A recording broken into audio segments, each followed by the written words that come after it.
tonight's Medical Watch, it's not something schools test for any longer, and straightening out the problem can be tricky. A simple screening you can do at home may help.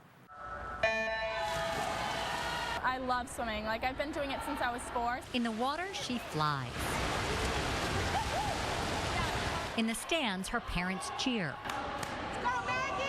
And it was from the sidelines where Megan Falconer's mom first noticed the strange shape of her daughter's spine.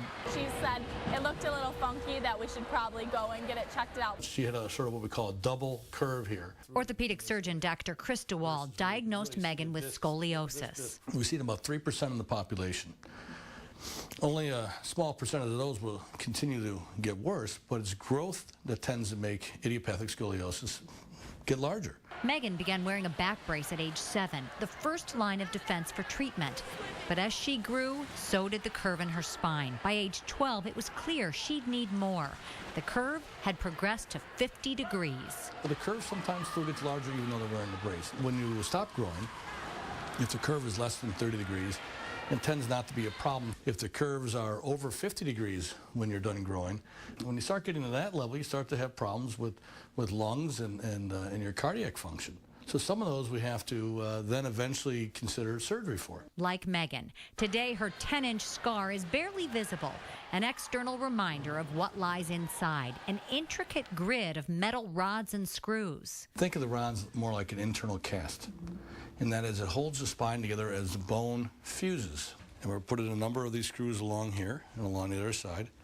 And then we're going to, as we put the rod in, we're going to slowly pull it. So imagine a rod here. It's going to be slowly straightening out like this.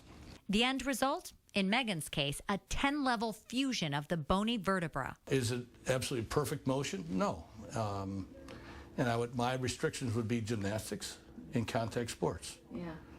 Swimming, I'm okay with. A big relief for this lifelong competitive swimmer, even though it took years after surgery to regain her fighting form. Still, scoliosis didn't sink her hopes for the future. I had to slowly ease into the other things like flip turn and diving in. It's my goal this season to qualify for state. Last year I just made it in relays, which was really fun, but this year I'm really hoping for some individuals.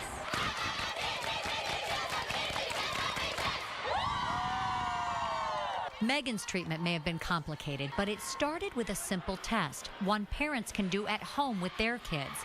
And if they suspect scoliosis, in 75% of cases, early intervention with a brace is the only treatment necessary. What we're really looking for is a rotation. To look at their shoulders. Is one side higher than the other? Second thing we want to look at the shoulder blades. Is one more protruding than the other? Next thing we want to do is look at their waist.